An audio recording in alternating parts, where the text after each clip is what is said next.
Isa ka hindi maayo nga balita. Isa ka OFW. May online boyfriend. Gen pa-star sa iya panimalay. Anay nga palayason.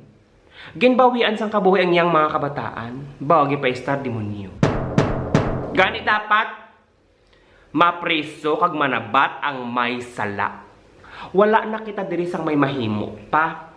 Pero sa inyo nga nagalantaw, may pamilya, may kabataan, may ginasagod, pati mga OFW pagpamati. Gani ko ready na kamo partido PPP pongko plus star pamati. Kay seryoso ang punto por punto. Una nga punto.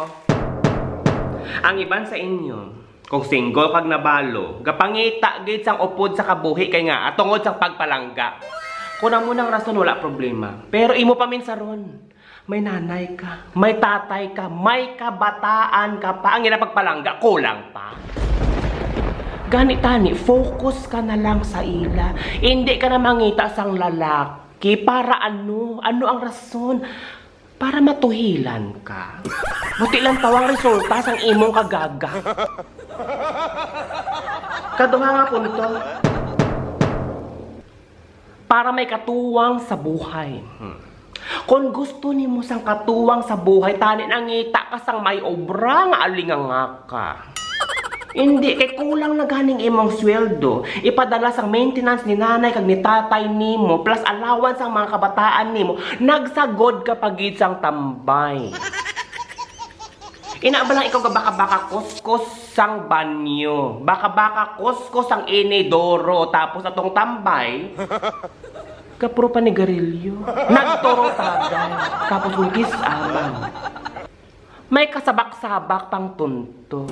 Ti ikaw, gabaka-baka para sa wala pulos. Ti sigihon mo pa.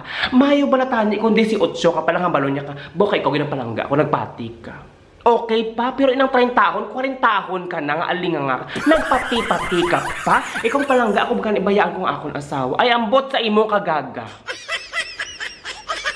Sa tatlo nga punto. Gusto ko ya may kaupod kaya hindi ako gusto mangin single habang buhay. Kaya mo ng punto, okay? Pero anong problema kung single? May hara ka naman pamilya, may hara ka naman kabataan, may nanay ka pa kag tatay. Ano pong problema? Inyo paminsaron ha, paminsara maayo, binag-binaga. May nabatian ka mo sa report nga. Na hospital tungod tigang? Di ba na wala? Napatay kay tungod wala na balbalan? Di ba na wala? Ano pang inyong ginapangita? Hindi pa kamo kontento? Kulang pa ina? Ina ba lang, kabudlay na sa pangabuhi.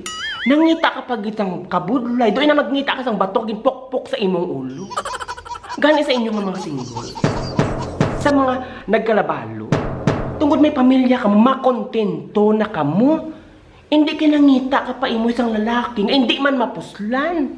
Biblaan mo na siya ginahambang. Nagkuha ka sang batok, ginpok-pok niyo sa imong ulo. Kag inyo gid pa katandaan, amo ni pinaka-importante. Wala may nabalita nga ang kinamatyan kay wala na burluan.